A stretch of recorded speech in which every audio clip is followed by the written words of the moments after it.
तस्य ज्ञानाञ्जनशलाकया चक्षुरुन्मिलितं येन तस्मै श्रीगुरुवे नमः। श्रीचैतन्यमनोभीष्टं स्थापितं येन भूतले स्वयं रूप कदा मह्यं ददाति स्वपदान्तिकं। वन्देऽहं श्रीगुरो श्रीयुतपदकमलं श्रीगुरुं वैष्णवांश्च श्रीरूपं साग्रजातं रघुनाथान्वितं तं सजीवं साद्वैतं सावधूतं परिजनसहितं श्रीकृष्णचैतन्यदेवं श्रीराधा कृष्णपादां सगुणललिता श्रीविशाखान्वितांश्च। हे कृष्ण करुणा सिंधु दीनबंधु जगत्पते गोपीश गोपिकाकांत राधाकांत नमोस्तुते।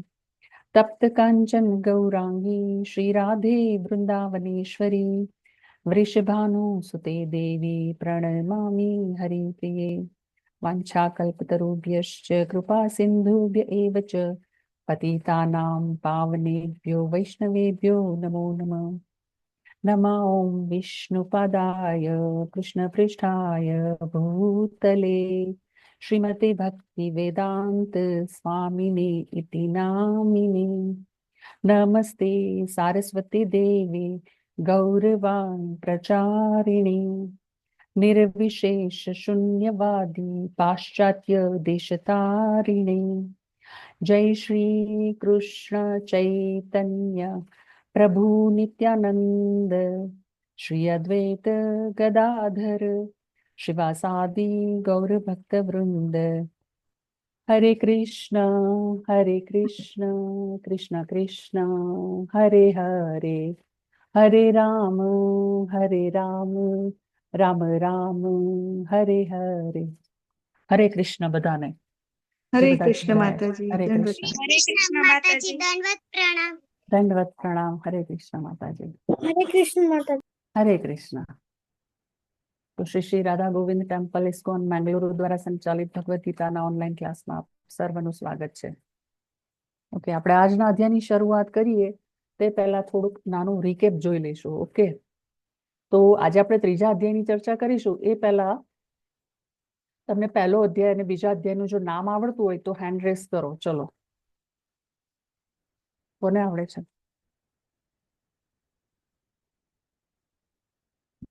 ઓકે, વેદ પટેલ પ્રભુજી।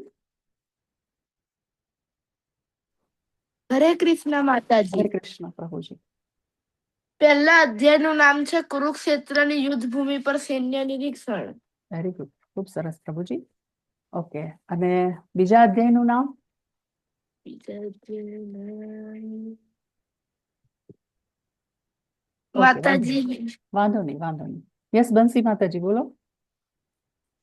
હરે કૃષ્ણ માતાજી, બીજા અધ્યાયનું નામ છે ગીતાનો સાર। વેરી ગુડ, ખૂબ સરસ માતાજી। ઓકે, તો આપણે બે અધ્યાયની ચર્ચા કરી, બરાબર?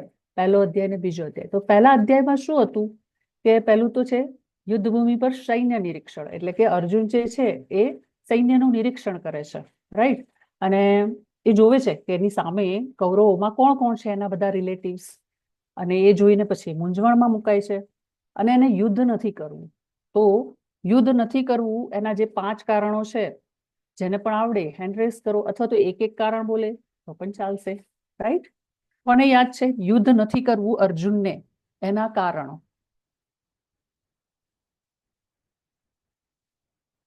હરે કૃષ્ણ।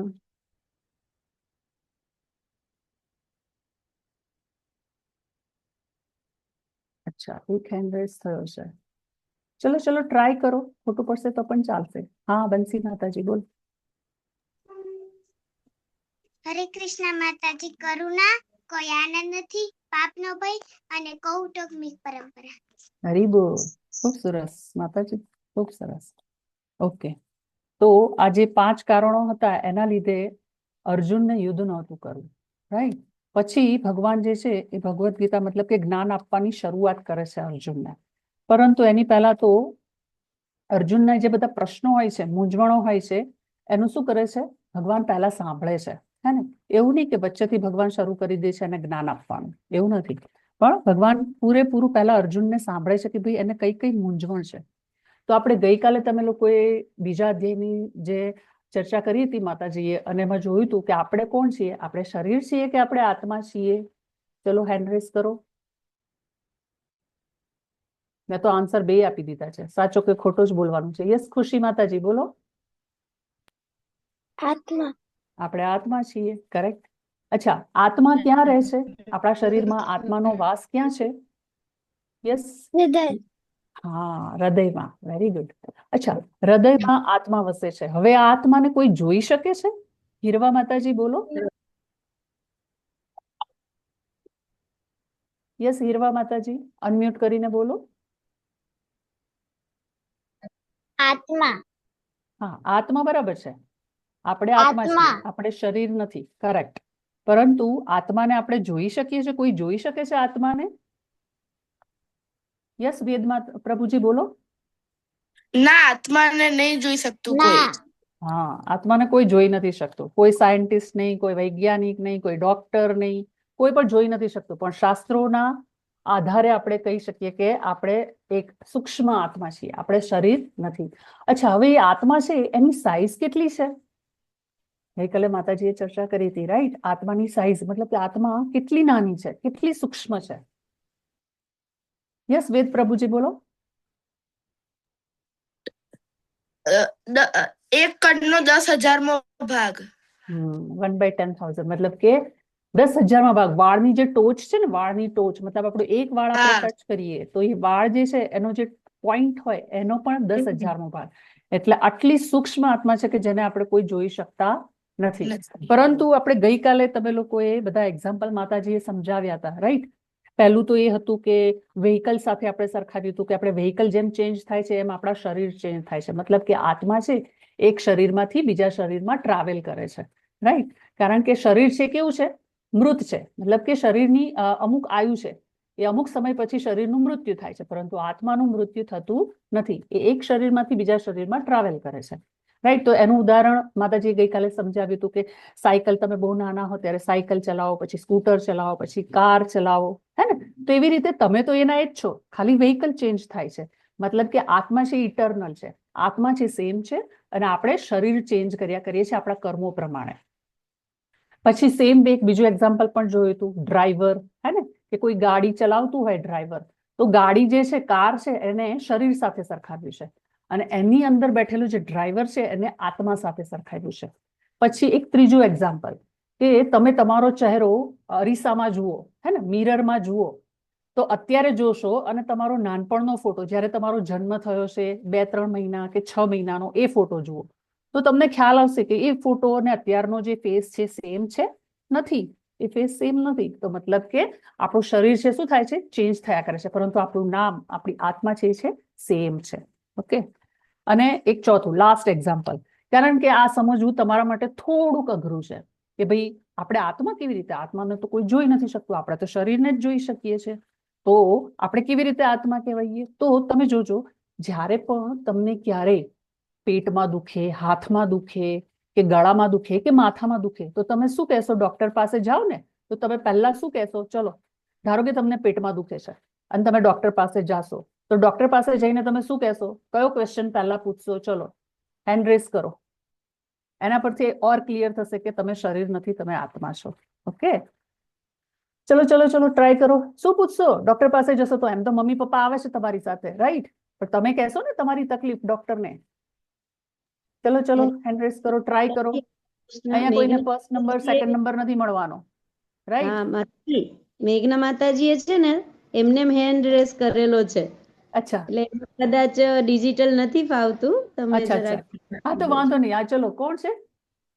મેઘના મેઘના માતાજી, ચલો ચલો, તમારો હેન્ડ રેઝ મને નથી દેખાતો, પણ બોલો ચલો. હરે કૃષ્ણ. મિહિકા માતાજી છે. અચ્છા, મિહિકા માતાજી. હા મિહિકા માતાજી, બોલો બોલો, ચલો. તમે ડોક્ટર પાસે જશો તો શું પહેલા પ્રશ્ન કરશો? શું થયું છે તમને? કેવી રીતે પ્રશ્ન કરશો ડોક્ટર પાસે જઈને? મને પેટ દુખે છે. ઓકે, યસ હીરવા માતાજી બોલો.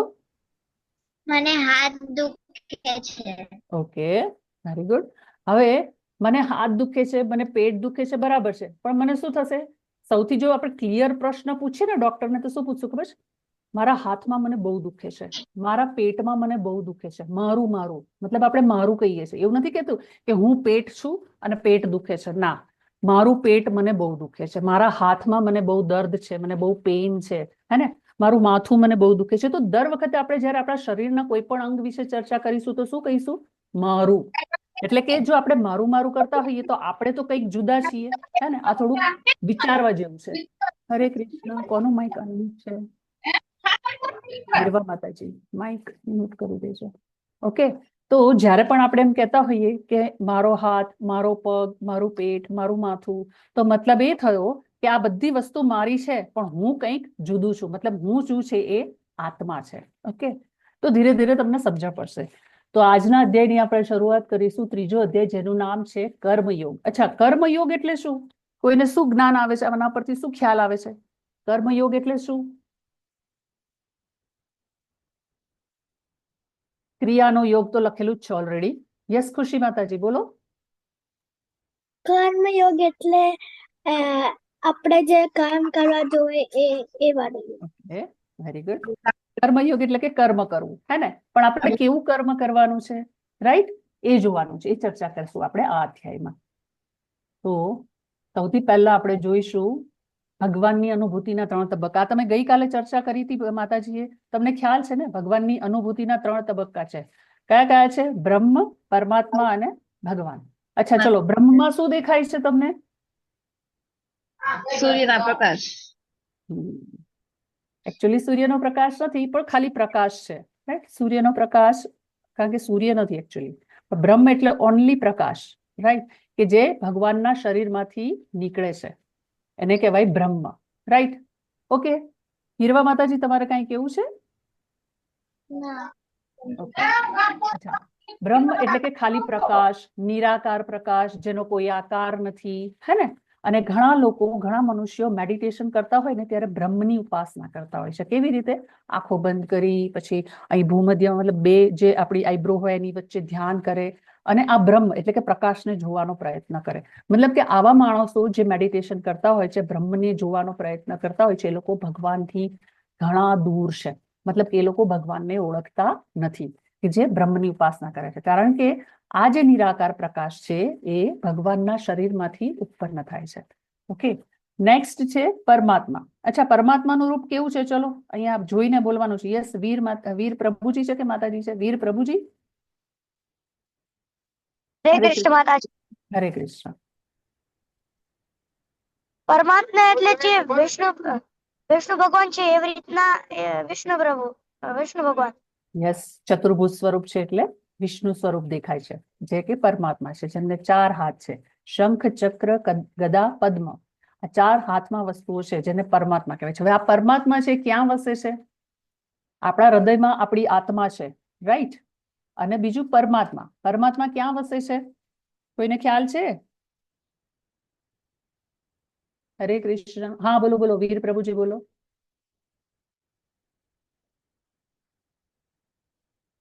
હરે કૃષ્ણ પ્રભુજી. માતાજી, પરમાત્મા આપણા હૃદયમાં વસે છે. વેરી ગુડ, હરી બોલ. તો પરમાત્મા છે એ આપણા હૃદયમાં વસે છે. તો આપણા હૃદયમાં કોણ કોણ વસે છે? એક તો આત્મા, આપણે આત્મા છીએ જે હૃદયમાં વાસ કરે છે, અને બીજું છે પરમાત્મા. મતલબ ભગવાન છે એ આપણને ક્યારેય એકલા છોડતા નથી, હે ને? આપણું શરીર હોય કે ના હોય, આપણા મૃત્યુ પછી પણ પરમાત્મા આપણી આત્માની સાથે ટ્રાવેલ કરે છે. મતલબ ભગવાન આપણને આપણો હાથ ક્યારેય નથી છોડતા. તો ભગવાન કેટલા દયાળુ છે, હે ને? આના પરથી આપણને ખ્યાલ આવે છે કે ભગવાન એટલા દયાળુ છે કે મૃત્યુ પછી આપણને આપણા રિલેટિવ, સગાવાલા છે, બધા આપણને છોડી દેશે, બધા પોતપોતાના ઘરે જતા રહેશે, પણ ભગવાન છે એ આપણો હાથ ક્યારેય નથી છોડતા. તો પછી આપણે ભગવાનની ભક્તિ કરવી જોઈએ ને? આપણે ભગવાનને ભૂલવા ના જોઈએ. હર પળ, હર સેકન્ડ આપણે ભગવાનને યાદ કરવા જોઈએ, કારણ કે ભગવાનની આપણે ભક્તિ કરવી જોઈએ, કારણ કે આટલી બધી કૃપા ભગવાને આપણા પર કરી છે. ઓકે, નેક્સ્ટ છે ભગવાન. ભગવાનનું રૂપ કેવું છે? અહીંયા શ્યામ સુંદર મુરલી મનોહર સ્વરૂપ છે. કેવા સુંદર દેખાય છે. મતલબ કે ભગવાન છે એક વ્યક્તિ સ્વરૂપ છે. ભગવાન નિરાકાર નથી, મતલબ ભગવાનનો કોઈ આકાર નથી, કોઈ એવું કે તો એ ખોટું છે. કારણ કે અહીંયા આપણે 3જા અધ્યાયમાં અને 2જા અધ્યાયમાં પણ ચર્ચા કરી કે ભગવાન છે એ એક વ્યક્તિ સ્વરૂપ છે, જેમનું નામ છે કૃષ્ણ ભગવાન છે, અને એ નિરાકાર નથી. શ્યામ સુંદર, દ્વિભુજધારી, મુરલી મનોહર સ્વરૂપ, સુંદર સ્વરૂપ છે. અને આપણા બધાના ઘરમાં જોજો વિગ્રહ હશે, ફોટા હશે, હે ને? તો તો ભગવાનનું જે રૂપ છે કેટલું સુંદર દેખાય છે. તો આના પરથી ખબર પડે કે ભગવાનને ઓળખવાના આ 3 તબક્કા છે, કે ભગવાનના 3 તબક્કા છે, જેમાં જે લોકો ભગવાનને બ્રહ્મ સ્વરૂપે ઉપાસના કરે છે એ લોકો ભગવાનથી થોડા દૂર છે, જે લોકો પરમાત્માની પૂજા કરે છે તો એ લોકો ભગવાનથી થોડા નજીક છે, પરંતુ ભગવાનની એક વ્યક્તિ સ્વરૂપે જો સેવા કરીએ આપણે તો એ શું કહેવાય, ભગવાનથી ઘણા ક્લોઝ છે, ખૂબ જ નજીક છે. ઓકે, અચ્છા, આપણે આ જોઈ લીધું રિવિઝન, મતલબ કે રીકેપ આપણે જોઈ લીધું કે ભગવાનને સમજવાના 3 તબક્કા. અચ્છા, ભગવાન છે એના 6 લક્ષણો છે. કયા 6 લક્ષણો છે, કોઈને યાદ છે? કે એને જ ભગવાન કહી શકાય, એ 6 ગુણ હોય એને જ ભગવાન કહી શકાય, અને 6 ગુણ ફક્ત ભગવાનમાં હોય છે, બીજા કોઈ મનુષ્યમાં કે કોઈ ગુરુ, સંત, મહાત્મા એમાં આ 6 ગુણ જોવા મળતા નથી એક સાથે. કોને યાદ છે? ગઈકાલે ચર્ચા કરી હતી. હા બોલો બંસી માતાજી. સુંદરતા અને પ્રખ્યાત. ઓકે, સુંદરતા, પ્રખ્યાત. બીજા કોઈને યાદ છે? બે આપણે કહેવાય ને મુદ્દા. હા બોલો, વેદ પ્રભુજી બોલો. ત્યાગ, ત્યાગ, વેરી ગુડ. યસ, સ્વર પ્રભુજી.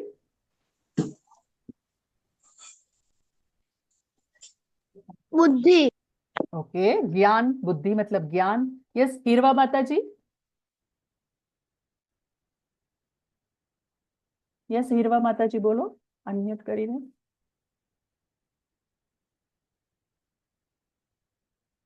હરે કૃષ્ણ. અચ્છા, ચલો તો હું જ બતાવી દઉં છું ખરેખર કે ભગવાનના જે 6 ગુણો છે કયા છે. પહેલું છે સુંદરતા, પછી બીજું છે શ્રીમંત, મતલબ ખૂબ જ પૈસાદાર છે. કેવી રીતે આપણને ખબર છે ને, માતાજીએ ગઈકાલે ચર્ચા કરી હતી કે ભગવાનની જે દ્વારિકા નગરી હતી કેવી હતી, સોનાની નગરી હતી ને, મતલબ મકાન, બિલ્ડિંગ, જે ઘર ને બધું જે છે કેવું હતું, સોનાનું હતું. અત્યારે તો સોનું લેવા જાવ તો કેટલું નાનું અને કેટલું એક્સપેન્સિવ હોય છે. તો ભગવાન એટલા બધા શ્રીમંત હતા. પછી પ્રખ્યાત મતલબ ફેમસ. અત્યારે 5,500 વર્ષ પછી પણ આપણે ભગવાનને યાદ કરીએ છીએ, ભગવાનના જ્ઞાનનું આપણે ચર્ચા કરીએ છીએ, એમનું નોલેજ પ્રાપ્ત કરીએ છીએ ભગવદ્ ગીતા દ્વારા. પછી છે શક્તિ, ખૂબ જ શક્તિશાળી હતા ભગવાન. પછી જ્ઞાન, મતલબ કે ભગવાનમાં ખૂબ જ નોલેજ હતું, અને ત્યાગ મતલબ કે બલિદાન.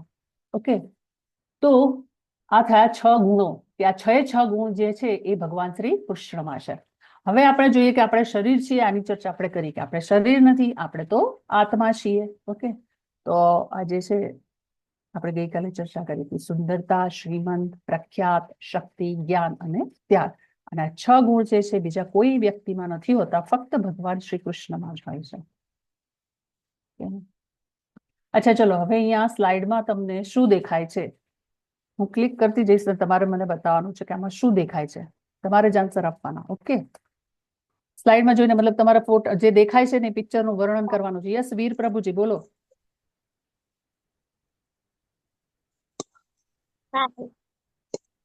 હરે કૃષ્ણ. પાણી કરેક્ટ, અને પાણી જેવું દેખાય છે. ને આકાશ. ઓકે, યસ, હીરવા માતાજી બોલો. પાણી ને વાદળ. મને પણ એવું જ દેખાય છે કે કંઈક પાણી જેવું કે સમુદ્ર જેવું છે, વાદળ જેવું દેખાય છે, હે ને. હવે દૂરથી આપણને આવું દેખાય છે. હવે આપણે કેમેરો યુઝ કરીએ, કારણ કે દૂરની વસ્તુ જયારે આપણને ન દેખાતી હોય તો આપણે શેનો યુઝ કરીએ છીએ? દૂરબીન, હે ને, કાં તો કેમેરો. ઝૂમ કરીને આપણે જોઈએ અને જોવાનો પ્રયત્ન કરીએ. તો આપણે આ સ્લાઇડને પણ ઝૂમ કરીએ, તો થોડુંક ઝૂમ કરીએ ને તો શું દેખાય છે કે હા, જો ત્યાં એક ઝાડ પણ છે. કારણ કે આપણે આપણી નરી આંખે, મતલબ કે જે રિયલ આંખો છે એનાથી આપણે કોઈ પણ વસ્તુ છે ક્લિયર જોઈ શકતા નથી, જો એ બહુ દૂર હોય તો, હે ને. પણ આપણે એને ઝૂમ કરીએ કેમેરાથી કે દૂરબીનથી તો આપણે જોઈ શકીએ કે હા, ત્યાં એક ઝાડ છે, ખાલી ગ્રીન કલરનું એક ઝાડ છે એવું દેખાય. ઓર ઝૂમ કરીશું તો જો, ઓર ઝૂમ કર્યું ને તો ઝાડની અંદર જે ડાળી છે દેખાય છે, એના પર પોપટ બેઠેલો છે દેખાય છે, એક ફ્રૂટ ખાય છે એ દેખાય છે. તો જ્યારે આપણે જોયું પહેલા તો ખાલી ઝાડ દેખાતું હતું, ઝાડની અંદર પોપટ બેઠેલો છે એ બધું દેખાતું નહોતું ક્લિયર, હે ને. આટલી સૂક્ષ્મ વસ્તુ જે છે આપણને નહોતી દેખાતી. મતલબ કે આપણી આંખોની શું હોય છે, એક લિમિટેશન હોય છે. મતલબ આપણી આંખો છે એની એક મર્યાદા હોય છે, એક લિમિટ હોય છે કે જેનાથી આપણે દૂરની વસ્તુ જોઈ શકતા નથી. તો આનો મતલબ એ થયો કે આપણને કોઈ પૂછે કે તમે ભગવાનને જોયા છે, તો શું કહેવાનું કે હા, આપણે આપણી ભગવાનને આપણી નરી આંખે જોઈ શકતા નથી. કારણ કે એના માટે શેની જરૂર પડે છે? દિવ્ય ચક્ષુની જરૂર પડે છે. દિવ્ય ચક્ષુ જે છે એ ભગવાન જ પોતાના ભક્તને આપી શકે, જેમ કે અર્જુનને આપે છે, એ આપણે આગળના અધ્યાયોમાં ચર્ચા કરીશું.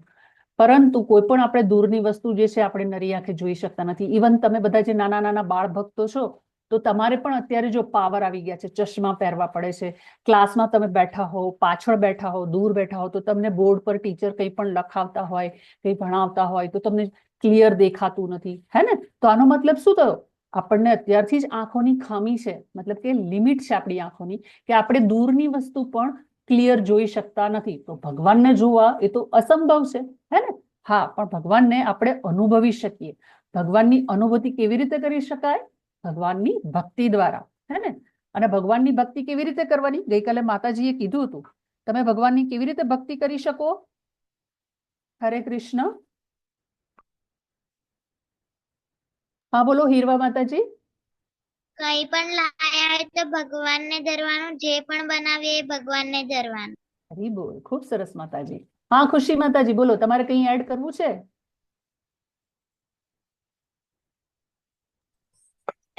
ભગવાન આપણો ભોગ ધરાવવાનું અને એમનું નામ જપવાનું. હરી બોલ, ખૂબ સરસ. તો આપણા ઘરમાં માળા કંઈ પણ કરવાની. જમવાનું બને, મમ્મી રસોઈ બનાવે તો શું કરવાનું? સૌથી પહેલા આપણે ભગવાનને ભોગ ધરાવવાનો, હે ને? પાણી હોય તો પાણી તુલસી પત્ર મૂકીને ધરવાનું, ફૂલ હોય તો ફૂલ ભગવાનને અર્પણ કરવાનું. આ રીતે આપણે નાની નાની સેવા ભગવાનની કરી શકીએ અને આ રીતે ભગવાનની આપણે ભક્તિ કરી શકીએ, રાઈટ? તો આપણે આ પણ જોયું કે જ્યારે ભગવાનના શરીરમાંથી જે પ્રકાશ નીકળે છે ત્યારે આપણને ભગવાન ક્લિયર નથી દેખાતા, મતલબ આપણે ભગવાનથી ઘણા દૂર છીએ, રાઈટ? પછી ઓર ઝૂમ કરીએ તો હા, ભગવાન દેખાય છે પણ ચતુર્ભુજ સ્વરૂપ છે, હે ને? ભગવાનનું આવું સ્વરૂપ દેખાય. ઓર ઝૂમ કરીશું તો હા, ભગવાન ક્લિયર દેખાય છે, શ્યામ સુંદર મુરલી મનોહર દ્વિભુજધારી સ્વરૂપ છે. કેવા સુંદર દેખાય છે ભગવાન. પરંતુ એના માટે આપણે શેની જરૂર પડે? દિવ્ય ચક્ષુની જરૂર પડે. અને એ દિવ્ય ચક્ષુ છે આપણે ભૌતિક જગતમાં આપણા જેવા જે સામાન્ય મનુષ્યો છે એને એ પ્રાપ્ત થતું નથી. પરંતુ હા, ભગવાનની જો આપણે ભક્તિ કરીશું ને અને ભગવદ્ ગીતાના બધા જ ચેપ્ટરનું આપણે સમજશું, છેક 18 અધ્યાય સુધી જો તમે જોડાયેલા રહેશો તો તમને ખ્યાલ આવશે ને તમે આનો ઉત્તર એટલે કે આન્સર પણ આપી શકશો કે હા, હું ભગવાનને જોઈ શકું છું. તો તમે આગળ આ ક્લાસમાં જોડાયેલા રહેજો તો તમને બધું ઘણું બધું નવું નવું જાણવા મળશે જે આજ સુધી તમને કોઈએ જ્ઞાન નહીં આપ્યું, રાઈટ? ઓકે, જેમ કે અહીંયા એક સ્લાઇડમાં એક એપલ મૂક્યું છે, હે ને? તો એપલમાં કેવું દેખાય છે કે એપલ કોકે ખાધેલું છે. જ્યારે ટેબલ પર મૂક્યું હોય ને ફ્રન્ટ સાઈડ છે આપણે જોઈ શકીએ, આગળનો ભાગ જોઈ શકીએ, પરંતુ એનો પાછળનો ભાગ મતલબ બીજી સાઈડ જે છે જોવું હોય તો શું કરવું પડે? મિરરની જરૂર પડે. એક અરીસો જોઈએ તો જ ખબર પડે કે હા, એપલની બીજી સાઈડ છે કેવી છે. તો જો મિરરમાં જોઈએ છે તો એવું લાગે છે કે એપલ આખું છે, મતલબ કે કોઈએ ખાધેલું હોય એવું નથી લાગતું. પણ બીજી સાઈડ જોવી હોય તો આપણે મિરરની જરૂર પડે છે. આનો મતલબ એ થયો કે આપણી આંખોની એક લિમિટેશન છે, ઓકે? અને એને આપણે નરી આંખે જોઈ શકતા નથી. જેમ કે તમે તમારા રૂમમાં સ્ટડી કરતા હો, ભણતા હો અને રૂમ બંધ હોય તો રૂમની બહાર ધારો કે કોઈ આવ્યું હોય તો તમે જોઈ શકો રૂમની બીજી સાઈડ? બારણું બંધ હોય તો તમે બીજી સાઈડ જોઈ શકો નહીં ને? આપણી આંખો એટલી કહેવાય ને કે દિવ્ય નથી કે આપણે રૂમની બીજી સાઈડ કે બારણાની પાછળ કોણ ઊભું છે એને જોઈ શકીએ. મતલબ કે આપણી આંખો છે કેવી છે?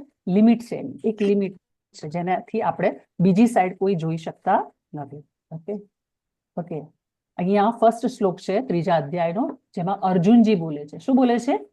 જ્યાયસી ચેત કર્મણસ્તે મતા બુદ્ધિર્જનાર્દન તત્કિમ કર્મણિ ઘોરે માં નિયોજયસી કેશવ.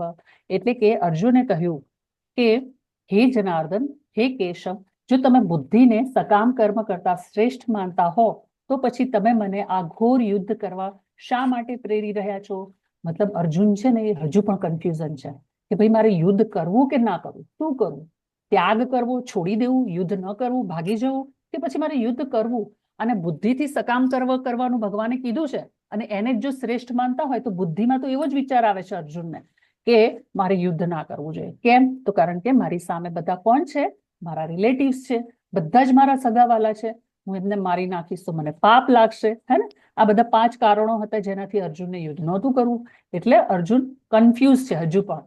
તો આ જે છે અર્જુનની મૂંઝવણ છે, ત્યાગ અથવા ક્રિયા. ત્યાગ મતલબ હું યુદ્ધ ના કરું, છોડી દઉં, બધું છોડીને જતો રહું જંગલમાં, એવો વિચાર આવે છે. અથવા તો ક્રિયા, ક્રિયા મતલબ કે મારે યુદ્ધ કરવું જોઈએ, હું યુદ્ધ કરું કે ના કરું, મતલબ કન્ફ્યુઝન છે. અને એટલે અર્જુન જે છે અર્જુનજી ભગવાન શ્રી કૃષ્ણને શરણાગત થઈ જાય છે, હે ને? ભગવાનના શિષ્ય બની જાય છે. અને જ્યારે શરણાગત થઈ ત્યારે ભગવાન શું કરે છે? ગાઈડ કરે, આપણને સાચો રસ્તો બતાવે. તો આપણે પણ ભગવાનની ભક્તિ દ્વારા ભગવાનને શરણે થવું જોઈએ. તો આપણને કોઈ પણ મૂંઝવણ હોય ને, ધારો કે તમે સ્ટડી કરતા હો, તમને કઈ સમજણ ના પડતી હોય, તો ભગવાન અવશ્ય મદદ કરે જો આપણે ભગવાનની ભક્તિ કરતા હોઈએ તો. રાઈટ. પછી આ બીજો જે શ્લોક છે એમાં છે વ્યામી શ્રેણેવ વાક્યેન બુદ્ધિમ મોહયસીવ મે તદેકમ વદ નિશ્ચત્ય યેન શ્રેયોહમ આપનુયામ. એટલે કે અહીંયા એમ કે છે અર્જુન કે આપના દ્વિઅર્થી અર્થ ઉપદેશોથી મારી મતિ મૂંઝાઈ ગઈ છે. મતલબ હું કન્ફ્યુઝ છું, કમ્પ્લીટલી કન્ફ્યુઝ. મને કૃપા કરીને નિશ્ચયપૂર્વક જણાવો કે આમાંથી મારા માટે સૌથી હિતાવહ શું છે. મતલબ એ અર્જુન એવું કહે છે કૃષ્ણ ભગવાનને, હું યુદ્ધ છોડી દઉં, ઘરબાર છોડી દઉં, જંગલમાં જતો રહું, કે પછી હું યુદ્ધ કરું? હું બહુ કન્ફ્યુઝ છું, મને ક્લિયર કટ જવાબ આપો, અને જે સૌથી શ્રેષ્ઠ હોય મારા માટે મને એ ઉપદેશ આપો. રાઈટ, એવું કહે છે. તો અહીંયા ભગવાન જે છે એ શું કહે છે? કર્મેન્દ્રિયાણી સંયમ્ય ય આસતે મનસા સ્મરન ઇન્દ્રિયાર્થાન વિમૂઢાત્મા મિથ્યાચાર સ ઉચ્યતે. એટલે કે જે મનુષ્ય કર્મેન્દ્રિયોને કાબુમાં રાખે છે પણ મનમાં ઇન્દ્રિયોના વિષયોનું ચિંતન કરે છે, તે નિસંદેહ પોતાને છેતરે છે અને ઢોંગી છે. તો આ શ્લોક જે છે એને આપણે સમજવા માટે નેક્સ્ટ સ્લાઇડ જોઈએ. આ ફોટામાં તમને શું દેખાય છે? ચલો, નવા પાર્ટિસિપન્ટ બોલશે. ઓકે, જૂના છે એ બધાને તો ખ્યાલ જ છે. યસ, વેદ પ્રભુજી બોલો. આમાં એક બ્રાહ્મણ છે જે ફોન પર વાત કરી રહ્યો છે. Okay, yes. આયુષ પ્રભુજી બોલો. ફોન પર વાત કરી રહ્યા છે અને હાથમાં માતાજી, આમાં એક સાધુ છે જે ફોન પર વાત કરે છે ને તેમના હાથમાં એક ઉકીલ અને બીડી. કરેક્ટ. યસ. હીરવા માતાજી બોલો. ઋષિ મુનિ છે.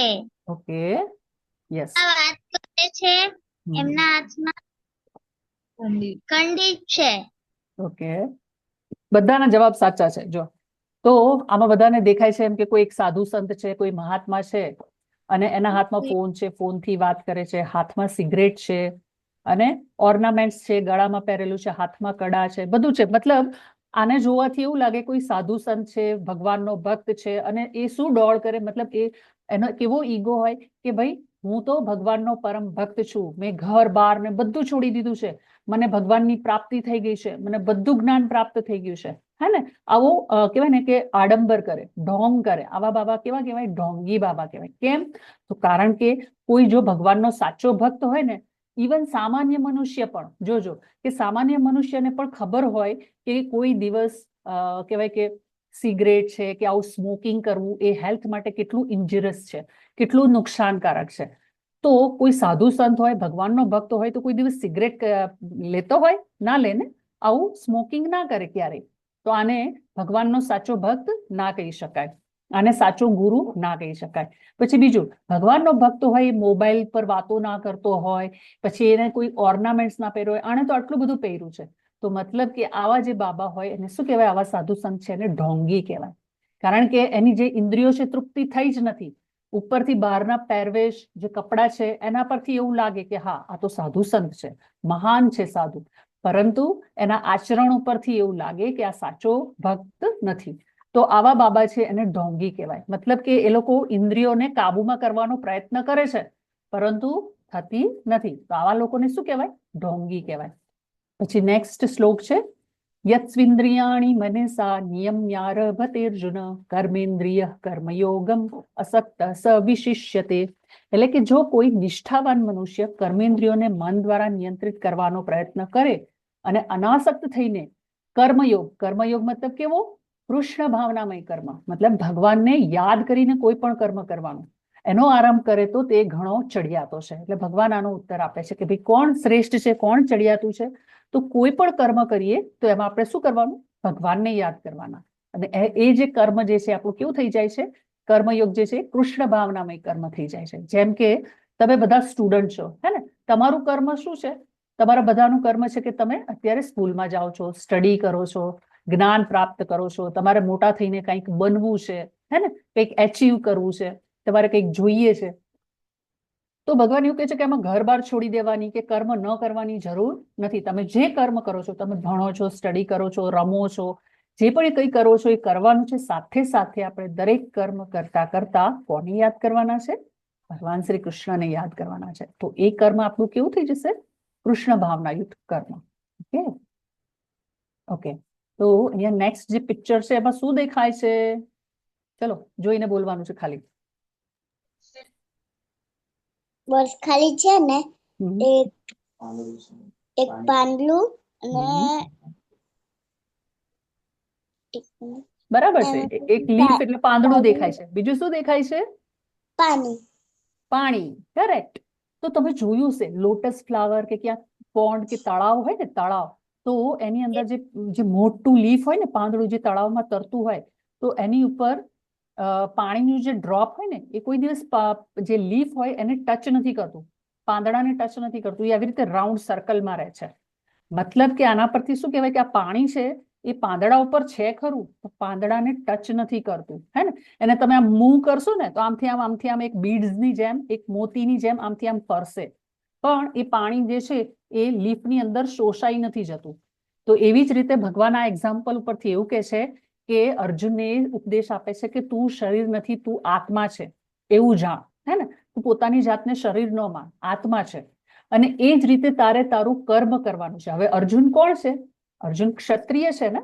તો ક્ષત્રિયનો ધર્મ શું છે કે અધર્મની વિરુદ્ધ એણે યુદ્ધ કરવું જોઈએ, હે ને. તો ભગવાન એવું કહે છે કે તું જેમ આ પાણી જે છે પાંદડાને ટચ નથી થતું, એવી જ રીતે તારે પણ કર્મ કરવાનું છે, બધું જ વિચારવાનું છોડીને મને સમર્પણ થઈને હું જે આદેશ આપું છું, મતલબ હું જે જ્ઞાન આપું છું કે યુદ્ધ કર, તું ક્ષત્રિય છે અને અધર્મની વિરુદ્ધ તારે યુદ્ધ કરવું જ જોઈએ. તો ભગવાન આ રીતે એને સમજાવે છે અર્જુનને. ઓકે, હવે આ ફોટામાં શું દેખાય છે? ચલો કોણ કહેશે? યસ, વેદ પ્રભુજી, બોલો બોલો. એમાં જગન્નાથજીની યાત્રા નીકળી છે અને એમાં એક જે બ્રાહ્મણ છે એ આગળથી રસ્તો સાફ કરી રહ્યો છે. બરાબર છે, સાચું. યસ મિહિકા, તમારે કઈ એડ કરવું છે? બધા આવે છે. હા, બધા આવે છે. જગન્નાથપુરીની જે યાત્રા નીકળતી હોય ને એમાં બધા સાધુ સંતો, બધા ગુરુઓ સાથે સાથે ચાલે છે. યસ, હીરવા માતાજી. ભગવાન આવે છે એટલે રસ્તો સાફ કરે છે. યસ. તો તમને બધાને ખ્યાલ છે ને કે અષાઢી બીજના દિવસે રથયાત્રા નીકળતી હોય છે જગન્નાથમાં, જગન્નાથપુરીમાં. તો એ બહુ મોટી રથયાત્રા છે, પરંતુ અત્યારે તો દરેક શહેરમાં આ રથયાત્રા નીકળે છે, હે ને. અને કેવું હોય છે કે જે જગન્નાથપુરીમાં જે રથયાત્રા નીકળતી હોય છે, તો એમાં એવો નિયમ હોય છે કે જે ત્યાંના જે રાજા હોય ને, પુરીના રાજા, એ કોણ છે? અહીંયા એ જે ફોટો બતાવ્યો છે એ ગજપતિ પુરીના રાજા જે છે એમનું નામ છે દિવ્યસિંહ દેવ. તો જે આ રાજા છે એ શું કરે છે, જ્યારે રથયાત્રા નીકળતી હોય ને તો તે રથયાત્રાના રસ્તા ઉપર આગળ એ શું કરે છે? રસ્તો સાફ કરે, ઝાડુ લઈને. મતલબ આનો મતલબ શું થયો કે રાજા એ તો કેટલો મોટો હોય, કેટલો મોટો વ્યક્તિ હોય, હે ને. એને કેટલો ઈગો, અહંકાર હોય, એ કોઈની સેવા ના કરે, પરંતુ જ્યારે રથયાત્રા નીકળે ત્યારે ભગવાનની સેવા કરવા માટે પોતાનો અહંકાર જે છે એ સાઈડમાં મૂકી દે. મતલબ કે શું કરે?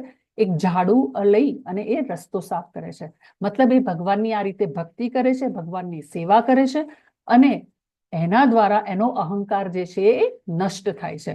રાઈટ. તો હવે તો તમને જોયું છે, તમે બધાએ પણ રથયાત્રા જોઈ હશે, હે ને. કારણ કે દરેક શહેરમાં રથયાત્રા નીકળતી હોય છે. અને બીજું કે કોઈ બીજા ભગવાન જોયા કે જેની રથયાત્રા નીકળતી હોય છે? તો ભગવાન શ્રી કૃષ્ણ છે એ કેટલા દયાળુ છે બધા ભક્તો પર, કે એમને ખબર છે કે કળિયુગમાં મનુષ્યો રોજે રોજ મંદિરે નથી આવતા, હે ને, મંદિરમાં દર્શન કરવા નથી આવતા. તો ભગવાન એવું વિચારે છે કે ચલો હું મારા ભક્તોને વર્ષમાં એકવાર એમને બહાર આવીને હું દર્શન આપું. તો આ રીતે રથયાત્રા નીકળે છે ભગવાનની, અને ભગવાન જે છે બધાના પ્રિય ભક્તોને શું કરે છે? પોતાના દર્શન આપે છે, સામેથી દર્શન આપવા આવે છે. તો ભગવાન તો કેટલા બધા દયાળુ છે, હે ને. ઓકે, અહીંયા જે નેક્સ્ટ શ્લોક જે છે,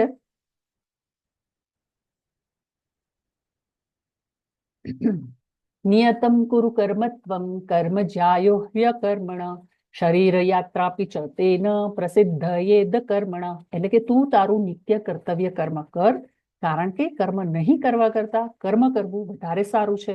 કર્મ કર્યા વિના મનુષ્ય પોતાના દેહનો નિર્વાહ પણ કરી શકતો નથી.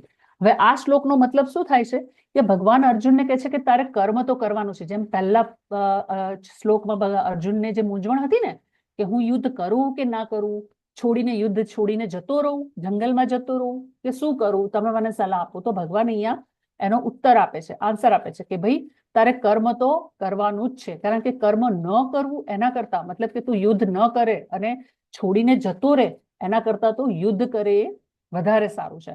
અને એના દ્વારા ભગવાન આપણને બધાને પણ હરે કૃષ્ણ.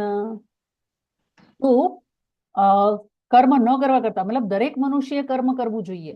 પોતાના દેહનો નિર્વાહ, મતલબ કે તમને તમારા ઘરમાં જો માતા પિતા હોય તો એ કઈ કર્મ નથી કરતા અને બધું છોડીને કઈ ભગવાનની ભક્તિ કરે છે, માળા કરે છે, આખો દિવસ મંદિરમાં બેસી રહે છે?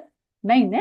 ભગવાન એવું કહે છે કે દરેક મનુષ્યએ કર્મ કરવાનું છે. મતલબ કે આપણા ઘરમાં પિતા છે તો એમની શું જવાબદારી હોય છે કે પૈસા કમાવા જાય છે, જોબ પર જાય છે, બિઝનેસ કરે છે, અને એના દ્વારા જે પૈસા પ્રાપ્ત થાય છે એનાથી તમારું ઘર ચાલે છે, તમને નવા નવા કપડાં પ્રાપ્ત થાય છે, જમવાનું સરસ મળે છે. મમ્મી બધું જમવાનું સરસ રસોઈ બનાવે છે 2 ટાઈમ, તમને જે જોઈએ ખાવાનું બનાવી આપે છે. તો મમ્મી પણ કર્મ કરે છે, પપ્પા પણ કર્મ કરે છે. તો જો પપ્પા કર્મ ન કરે, મતલબ કે જો પપ્પા પૈસા કમાવા ના જાય તો આપણું ઘર કેવી રીતે ચાલે? સ્કૂલની ફીસ કોણ આપે? હે ને, ઘરમાં બધી સુખ સુવિધા છે કેવી રીતે આવે? તો એ પોસિબલ નથી. એટલે ભગવાન આના દ્વારા કહે છે કે તમારે ભક્તિ તો કરવાની છે, સાથે સાથે તમારું કર્મ પણ કરવાનું છે. એવું નથી કે ઘર બાર છોડી દો, કામ બામ છોડી દો ને સિર્ફ મારી ભક્તિ કરો, મારું નામ જપ કરો, ખાલી મારું નામ જપ કરો, બીજું કાંઈ કર્મ ન કરો.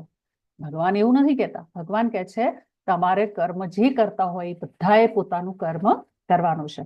તમે જે ભણો છો, સ્ટડી કરો છો, તમારે એ પણ કર્મ કરવાનું છે, રાઈટ? અને એ કરતા કરતા આપણે ભગવાનની ભક્તિ કરવાની છે. ઓકે, અહીંયા નેક્સ્ટ શ્લોક છે યજ્ઞાર્થાત કર્મણોન્યત્ર લોકોયમ કર્મ બંધન તદર્થમ કર્મ કૌંતેય મુક્ત સંગઃ સમાચર. એટલે કે વિષ્ણુ પ્રીત્યર્થે યજ્ઞ તરીકે કર્મ કરવું જોઈએ, અન્યથા આ ભૌતિક જગતમાં કર્મના બંધન ઉત્પન્ન થાય છે. માટે હે કૌંતેય, તું તેમની પ્રસન્નતા અર્થે નિયમિત કર્મ કર અને એ રીતે તું સદા અનાસક્ત અને બંધનમાંથી મુક્ત રહીશ. એટલે ભગવાન અર્જુનને શું કહે છે? કર્મ કરવાનું છે, પણ કોના માટે કર્મ કરવાનું છે? વિષ્ણુ પ્રત્યર્થે, મતલબ કે ભગવાન શ્રી વિષ્ણુ, કૃષ્ણ બધા એક જ છે ને. તો ભગવાનને પ્રસન્ન કરવા માટે, એમનો યજ્ઞ કરવા માટે કર્મ કરવાનું છે. અને જો ભગવાનને યાદ કરીને કર્મ કરીશું તો આપણે કર્મના બંધનમાંથી છૂટી જઈએ છીએ. કેવી રીતે? તો જો સારું કર્મ કરીએ તો સારું ફળ મળે, ખરાબ કર્મ કરીએ તો ખરાબ ફળ મળે આપણને, હે ને, એનું ભોગ ભોગવવું પડે. તો જ્યારે આપણે ભગવાનને યાદ કરીને કોઈ પણ કર્મ કરીશું તો આપણે સારા અને ખરાબ દરેકે કર્મના જે ફળ છે એમાંથી આપણને મુક્તિ પ્રાપ્ત થાય છે. તો આપણે એવું કર્મ કરવું જોઈએ. ઓકે, હવે અહીંયા કર્મના પ્રકારો છે, કારણ કે આ અધ્યાયની નામ જ શું છે? કર્મયોગ, રાઈટ? તો 3 પ્રકારના કર્મો છે. કયા કયા છે? વિકર્મ, કર્મ અને અકર્મ. અચ્છા, વિકર્મ એટલે કેવા કર્મો? તો અહીંયા લખ્યું છે ભગવાનના કાયદાને તોડવા, મતલબ કે જે ભગવાનના નિયમો પાલન ન કરતા હોય, ભગવાનના કાયદાઓ તોડતા હોય, એને વિકર્મ કહેવાય. જેમ કે કોઈને ખ્યાલ છે ભગવાનના નિયમો તોડવા અથવા તો ભગવાનના કાયદાની વિરુદ્ધ કર્મ કરવા એ કેવા કર્મો હશે? મનુષ્ય કેવા કર્મો કરે જેને ભગવાનના કાયદા તોડ્યા છે એવું કહી શકાય? એની આઈડિયા, એની ગેસ? કે યસ, વેદ પ્રભુજી બોલો. કોઈની નિંદા કરવી. Yes, very good. નિંદા ન કરવી જોઈએ, કારણ કે જો નિંદા કરે તો શું થયું? ભગવાનના કાયદાની વિરુદ્ધ છે, રાઈટ? યસ, હીરવા માતાજી બોલો. વ્યસન કરવું. વ્યસન કરવું મતલબ સ્મોકિંગ કરે, દારૂ પીવે, જુગાર રમે, આ બધું શું છે? ભગવાનના કાયદાની વિરુદ્ધ છે, એ પણ ના કરાય. યસ, દિયા માતાજી. જૂઠું બોલ્યું. Very good. જુઠ્ઠું બોલે ને એને પણ શું કહેવાય? ભગવાનના કાયદાની વિરુદ્ધ. ભગવાને એ કાયદો જ નથી બનાવ્યો, પણ આપણા તો અત્યારે કેવું બધા જુઠ્ઠું ઘણા બધા બોલતા હોય છે, હે ને? નાની નાની વસ્તુમાં પણ જુઠ્ઠું બોલે. તો જો જુઠ્ઠું બોલીએ તો ત્યારે આપણે યાદ કરવાનું, ઓ આ તો ભગવાનના કાયદાની વિરુદ્ધ છે, આને વિકર્મ કહેવાય. ઓકે, યસ, મિહિકા માતાજી બોલો. કોઈની સાથે ઝઘડાઝઘડી કરવું. હા, વેરી ગુડ. મતલબ કે કોઈની સાથે ઝઘડો ના કરવો જોઈએ, હે ને?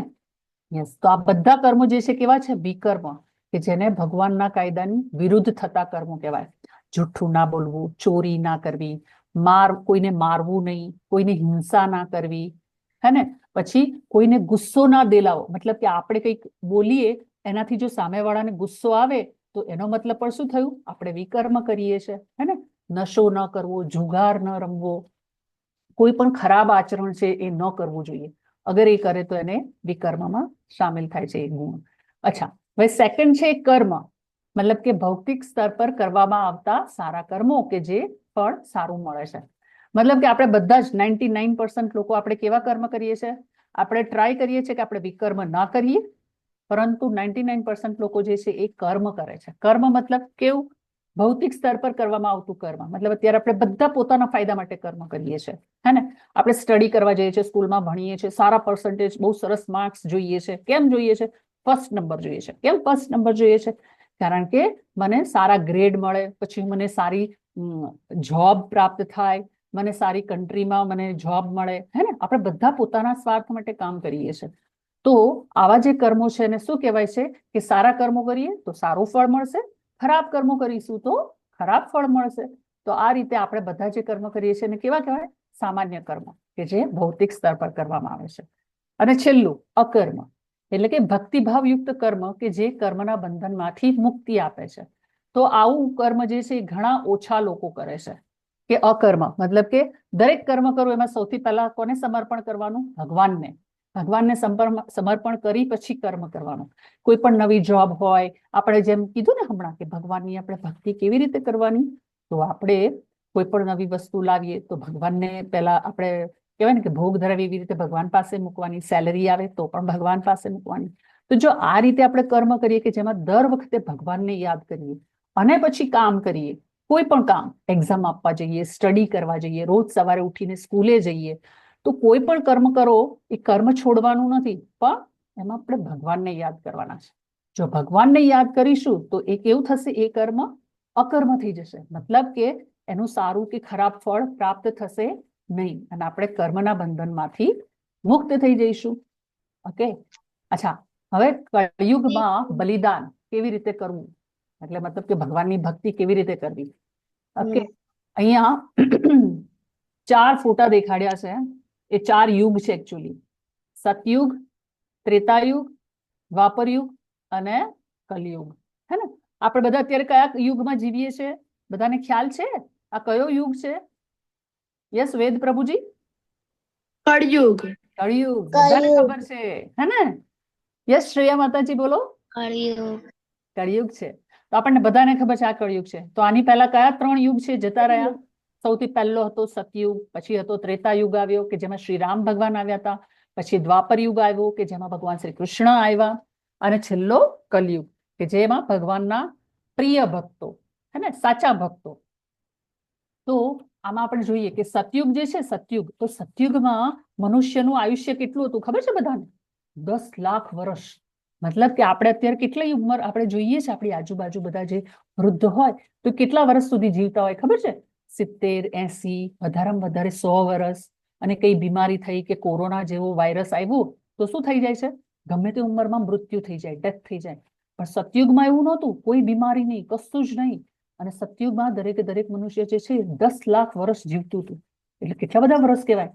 તો એ સમયમાં મનુષ્યને સમય મળતો હતો. કેવો સમય મળતો હતો? કે ભગવાનની ભક્તિ એ લોકો શું કરતા હતા? એ લોકો જંગલોમાં જતા રહેતા હતા. વાનપ્રસ્થાશ્રમ, પછી કહેવાય ને કે સંન્યાસ આશ્રમ. તો જ્યારે સંન્યાસ આશ્રમમાં શું કરે? એ લોકો જંગલોમાં જતા રહે.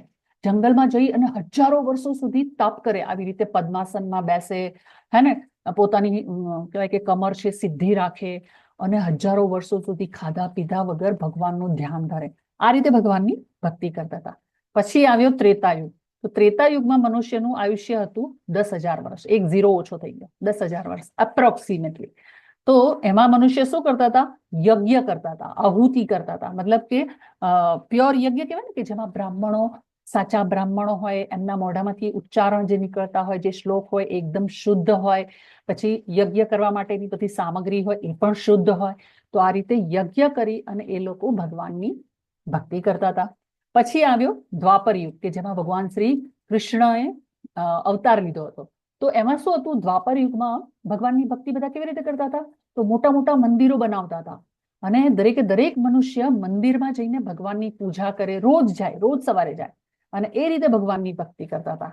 હવે આવ્યો કલયુગ તો કલયુગમાં દરેકે દરેક મનુષ્ય રોજ મંદિરમાં જાય છે? ઇમ્પોસિબલ. ટાઈમ જ નથી, કોઈ પાસે ટાઈમ નથી કે રોજ મંદિરમાં જાય. ઇવન ઘરમાં કોઈ નથી કરી શકતું, હે ને? ભગવાનની ભક્તિ રોજ આપણા ઘરમાં પણ મંદિર હોય ને તો મંદિરમાં પણ આપણે બેસીને ભગવાનની ભક્તિ નથી કરતા. તો કલયુગમાં મનુષ્યએ ભગવાનની ભક્તિ કેવી રીતે કરવી જોઈએ? તો ભગવાનની ભક્તિનો એક સરળ ઉપાય ભગવાને બતાવ્યો છે કે આપણે કાંઈ જ ક્યાંય જવાની જરૂર નથી. આપણે આપણા ઘરમાં બેસીને તુલસીનો ક્યારો હોય તો એની સામે બેસીને અથવા તો ઘરમાં રૂમમાં પણ બેસીને શું કરવાનું છે? ભગવાનના નામનું જપ કરવાનું છે. એટલે કે જપ છે એ જ આપણો યજ્ઞ છે. ભગવાનની ભક્તિ કરવાનો એક જ રસ્તો છે કળિયુગ માટે કે આપણે નથી જંગલોમાં જઈને હજારો વર્ષો સુધી એકલા બેસી શકીએ. આપણામાં એ કહેવાય ને કે તાકાત જ નથી, કારણ કે આપણને ડર લાગે, બીક લાગે, ખાધા પીધા વગર આપણે રહી ન શકીએ. અને સૌથી પહેલું આપણું આયુષ્ય કેટલું ઓછું છે, આપણને ખબર જ નથી કે આપણે 100 વર્ષે જીવશું કે નહીં જીવીએ, હે ને? તો જેટલો સમય મળ્યો છે એ, અને જ્યારથી આપણને ખબર પડી છે કે ભગવાનની ભક્તિ આપણે કેવી રીતે કરવી, ત્યારથી જ આપણે ભગવાનના નામનું જપ શરૂ કરી દેવું જોઈએ. તો આ રીતે કલયુગનો એક જ રસ્તો છે ભગવાનની ભક્તિ કરવાનો. હરે કૃષ્ણ કૃષ્ણ કૃષ્ણ હરે હરે, હરે રામ રામ રામ હરે હરે. આ રીતે આપણે કલયુગમાં ભગવાનની નામ જપ કરી અને ભગવાનની ભક્તિ કરવાની છે. કારણ કે કલયુગમાં તો આપણને હવન પણ નથી કરી શકતા, સાચા બ્રાહ્મણો નથી મળતા, સાચી યજ્ઞ કરવાની બધી સામગ્રીઓ પણ નથી મળતી, હે ને? અને શુદ્ધ ઘી આ બધું આપણને નથી મળતું, તો આપણે એ પણ નથી કરી શકતા. અને મોટા મોટા મંદિરો હોય પણ આપણે રોજ મંદિર પણ નથી જઈ શકતા. તો આ 4 યુગ છે, એમાંથી આપણે અત્યારે કલયુગમાં છીએ અને આપણે જે ભગવાનની ભક્તિ કરવાની છે એ નામ જપ દ્વારા. ઓકે, જેમ હમણાં મેં તમને કીધું ને, ભગવાનના નામનું જપ કરીને, સંકીર્તન કરીને. અને એની પહેલા આપણે શું બોલવાનું છે? આપણે અત્યારે શરૂ કરીએ જ્યારે ક્લાસ, ત્યારે પહેલા બોલીએ છીએ ને પંચતત્વ મંત્ર બોલીએ છીએ, હે ને? જય શ્રી કૃષ્ણ ચૈતન્ય પ્રભુ નિત્યાનંદ શ્રી અદ્વૈત ગદાધર શિવાસાદિ ગૌર ભક્ત વૃંદ. મતલબ કે આપણે આ પંચતત્વ મંત્ર એટલે બોલીએ છીએ કે માળા શરૂ કરતા પહેલા આપણાથી કોઈ પણ ભૂલ થઈ જાય, હે ને? કંઈ પણ આપણાથી ભૂલ થાય તો ભગવાનને પહેલેથી આપણે માફી માંગી લેવી જોઈએ. તો એના માટે આ છે આ પંચતત્વ મંત્ર. અને બીજું કે ચૈતન્ય મહાપ્રભુ છે, એમણે 550 વર્ષ પહેલા પૃથ્વી પર અવતાર લીધો હતો, જે ભગવાનના જ રૂપ છે, એટલે કે કૃષ્ણ ભગવાન અને રાધા રાણીનું કમ્બાઇન્ડ રૂપ છે. અને એમણે પ્રચાર કર્યો હતો કે કલયુગના મનુષ્ય છે એ લોકો ભગવાનની ભક્તિ કઈ રીતે સરળતાથી કરી શકે ઘરમાં જ બેસીને. તો એમણે આ હરે કૃષ્ણ મહામંત્રના જાપનો પ્રચાર કર્યો હતો. તો એટલા માટે આપણે આ પંચતત્વ મંત્ર બોલવો જોઈએ. અચ્છા, હવે પંચતત્વ મંત્ર બોલ્યા પછી આપણે માળા શરૂ કરવાની છે. અચ્છા, હવે અહીંયા કેટલા જણ એવા છે કે જેને માળા કરતા નથી આવડતી? એ લોકો હેન્ડ રેઝ કરે. માળા કેવી રીતે કરવી એને ખ્યાલ ના હોય તો હેન્ડ રેઝ કરો, તો હું તમને બતાવીશ કે માળા કેવી રીતે. ખાલી આપણે, તમે લોકો તો ઘણા નાના છો, હે ને? વધારે માળા ના કરી શકો, એટલીસ્ટ એક માળા તો કરી શકાય ને. કરવી હું તમને બતાવું. ઓકે, ઓનલી 3 જણ છે, હીરવા માતાજી, મિહિકા માતાજી અને સ્વરા પટેલ. એ લોકોને ખ્યાલ નથી. બીજા બધાને ખ્યાલ છે ને માળા કેવી રીતે કરવી હરે કૃષ્ણ મહામંત્રની? ઓકે, દિયા માતાજીને પણ નથી ખ્યાલ. Okay, weight 1 minute. ઓકે, હું હમણાં જ માળા લઈને આવું છું અને તમને બતાવું આપણે કેવી રીતે માળા કરવી.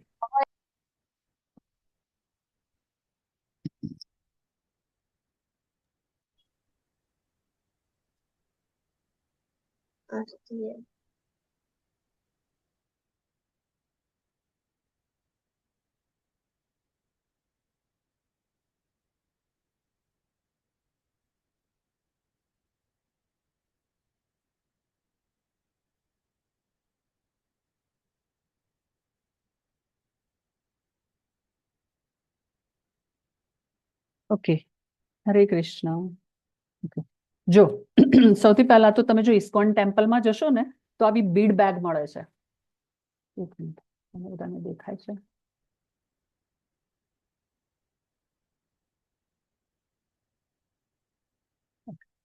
અચ્છા, આવી બીડ બેગ ઇસ્કોન ટેમ્પલમાં જાઓ ને તો જુદા જુદા પ્રકારની એવી રીતની બીડ બેગ મળે છે. આ બીડ બેગની અંદર તમારે માળા રાખવાની હોય છે, જે તુલસીની માળા હોય છે. આ જે માળા શેની હોય છે? તુલસીની બનેલી હોય છે. તો આ માળા છે એમાં 108 બીડ્સ, મતલબ કે 108 મણકા હોય છે, બીડ્સ. બીડ્સ મતલબ મણકા. અને સૌથી ઉપર જે આ જે છે યલો યલો ફૂલ જેવું, એને શું કહેવાય? કૃષ્ણ મણકો અથવા તો સુમેરુ મણકો કહેવાય. તો અહીંયાથી આપણે માળાની શરૂઆત કરવાની હોય છે. તો સૌથી પહેલા જે ફૂલવાળું જે ભાગ છે ને એ મણકો પકડવાનો. અને આ જ્યારે મોતી કે બીડ્સ આપણે પકડીએ ત્યારે સૌથી પહેલા આપણી જે ફર્સ્ટ ઇન્ડેક્સ ફિંગર હોય છે ને, જેને ઈગો ફિંગર કહેવાય.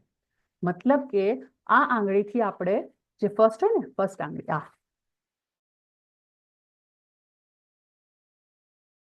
એ આંગળીથી આપણે માળાને ટચ નથી, ઈગો ફિંગર કહેવાય છે. એટલે એનાથી આપણે ટચ નહીં કરવાનું. આ જે બાકીની બે આંગળી અને થંબ અંગૂઠો, એનાથી આપણે ફર્સ્ટ મણકો પકડવાનો. રાઈટ. પછી અહીંયા જે આજે આપણે સુમેરુ મણકો કે કૃષ્ણ મણકો પકડીએ ને ત્યારે આપણે શું બોલવાનું છે? પંચતત્વ મંત્ર. શું બોલવાનું?